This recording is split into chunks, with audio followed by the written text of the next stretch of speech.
At eto na nga ho mga kababayan, dumiretso na tayo. Gulat.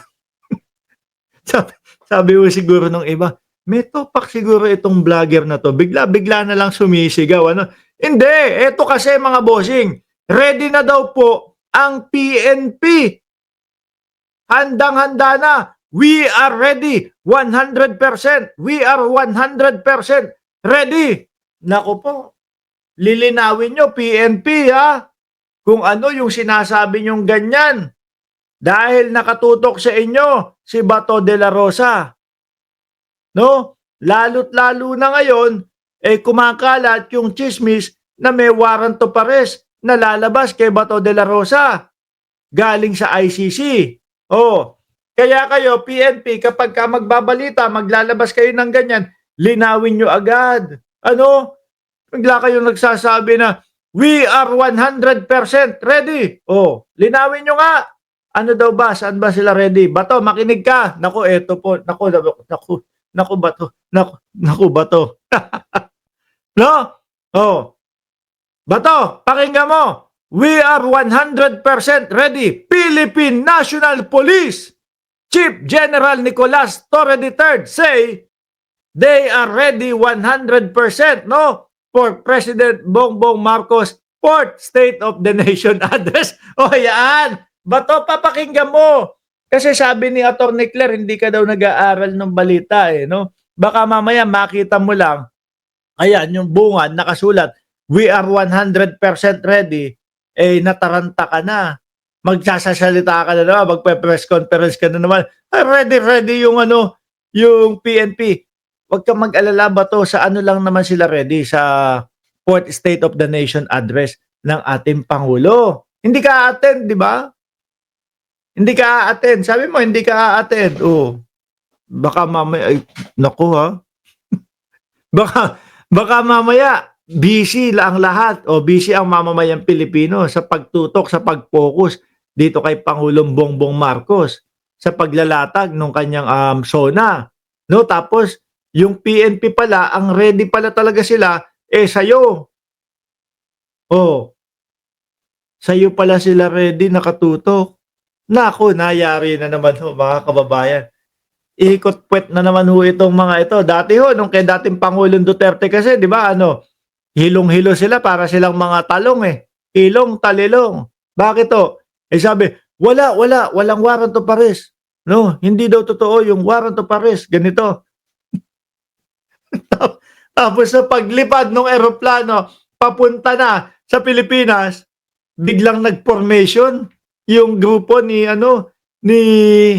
General Torre yung grupo ng PNP chief. No, biglang nag-formation wala ano gagawin ng eroplano, babalik. Balik tayo. Hindi naman po sila pwedeng magsinungaling na, "Hoy, may emergency. Kailangan bumalik ta." Hindi. Kasi tine-check ho yan ng mga aviation, mga bossing. No, mapapamikmadi. Oh, itong si si Senador Bato de la Rosa. Magiging panghilod ka, Bato de la Rosa, sabi ni Tony Conejero. Oh. Basahin ko At the bata 100% ready for President Bongbong Marcos' 4th State of the Nation address SONA at set July 28, no? 2025 at the Batasang Pambansa Complex in Quezon City. Naka-template naman. Yan. So nagre-review na lang tayo na ito naman ay lagi naman nating ginagawa. Kahit na noon pa, we are 100% ready.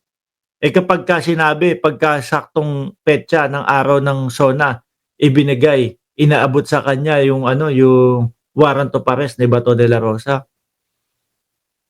Ready pa din sila. Siguro sasabihin, yung mga nandiyan sa hindi na kayo kailangan. Ito yung warrant of arrest ni Batorni. No, ipakibigay sa kanya. Pakitawagan na din yung may-ari ng eroplano. Paki-ready yung eroplano. Ibabalik na din po. Dadali na din po sa Hague si Batorni. Naku po. Ulitin ko Bato, baka hindi mo narinig. Huwag ka mataranta agad dyan. No, sabi ng PNP, ready daw sila 100% kung di sa SONA. no? Sa SONA naman daw, hindi naman daw sa iyo, huwag kang mag-alala.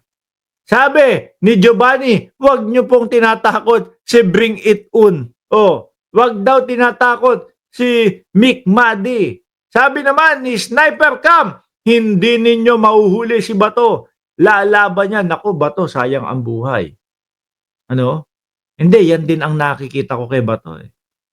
Sa mga tinutugon niya, sa mga sinasabi niya, yan din ho, mga kababayan, ang nakikita ko kay Bato. Manlalaban ho yan kapag kayong nagka-arestuhan lang.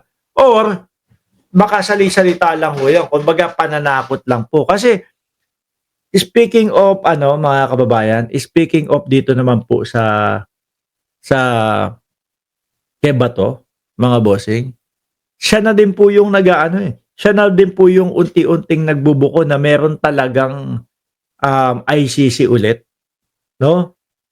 Siya mismo din ang nagsabi, merong ICC. Nandiyan sila sa isang hotel sa Pasay.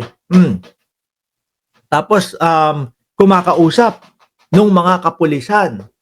Nako. Yari. 'Di ba? Kumakausap daw ho ng mga kapulisan, mga bossing. Ano iisipin mo nun? Nandiyan ang ICC. At the same time ho, mga kababayan, mga boss chief amo sir, ano din ho, ano tawag dito? May kumakatok yung anak ko. Aalis kasi kami, pupunta kami gym eh. Ang tingin ko ho dyan, sa mga pulis na yan, sila po ang mga nakipag-ugnayan. No? Sila po ang mga nakipag-ugnayan, mga boss chief amo sir, doon sa ICC. No, iniisip nila, nako, kung yung dating Pangulong Duterte na-aresto, nakuha ng ganun-ganun lang, sino ba naman kami? Mga PNP chief lang naman kami. O, nautusan, tsaka tatatak sa utak niyan, inutos lang naman sa amin ng presidente yun eh. No? Siyempre, laban kontra droga. Kumbaga, wala kami magagawa. Utos ng presidente. O, gagawin namin. Di ba? Kaya ang tingin ko dyan, yung mga PNP chief, kung sino man yung mga nakikipag-usap na pulis, sila mismo yung lumapit. Sila mismo yung lumapit doon sa ICC at sila nagsabi na, makikipag-ugnayan na po kami, makikipagtulungan na po kami sa inyo. No? Pero isang kondisyon, wag nyo naman po kaming kagaya doon sa dating Pangulong Duterte na habang nag-iimbestiga kayo, habang naglilitis kayo, nandoon kami sa ICC. Baka po pwede. Yan yung mga, siguro, yan yung mga nila, mga request nila. Baka po pwede, kada hearing, every 6 months naman po, lilipad na lang po kami sa ICC. Pupunta na lang po kami sa ICC. Ganon, di ba? Sabi ni J. Cass, RIP Tatay Diggs. Oops, practice lang. Uy, gagalitin mo yung mga DDS, magagalit yung mga yan. Hindi pa naman tanggap niyang mga yan. Na kumbaga medyo malapit na din ang dating Pangulong Duterte. Sa sitwasyon ng dating Pangulong Duterte, sa edad ng dating Pangulong Duterte, dapat na na nila yan. Natatanggap na nila yan. 'Di ba? Kaya nga ang dapat ang inuuna nila Koopman diyan, wag yung kung ano-ano ang inuuna, mag-request na baka pwede every 1 month na lang po yung hearing. 'Di ba? Every 1 month na lang po yung hearing. Tropang Ilocano, shout out sa inyo diyan sa Ilocos Norte. Hindi kung ano-ano ho mga pinag-uuna kaya yung kanilang hearing every 6 months. Pag ganyan nagtuloy-tuloy yan, panigurado, pihado, 10 taon ang tapos niyan, mga bossing. No? 10 taon ang tapos niyan. Sabi ni Boogie Arellano, Mark, naka-ready na yung 2 bote ng Red Horse, Mucho at Liempo. Hindi Liempo yun. Lechon yun, isang buo. No? Nag-iiyakan yung mga DDS. Iyakan. Tatay Digong, nandiyan na kayo. Si Bato, after 2 days, napatay yung cellphone. Nakitaan na nagle-lechon with matching Red Horse na masaya. Walang ka-stress-stress. Di ba? Ulitin ho natin Bato, yung paghahanda at yung pagiging 100% ready ng PNP ay hindi para sa iyo. Kaya wag kang mag-alala. Pero, wag kang kukurap. baka mamaya magaya ka din sa dating Pangulo. Sabi nila walang warrant of arrest. Pero paglipad ng eroplano, ayun, sinalubong ng warrant of arrest.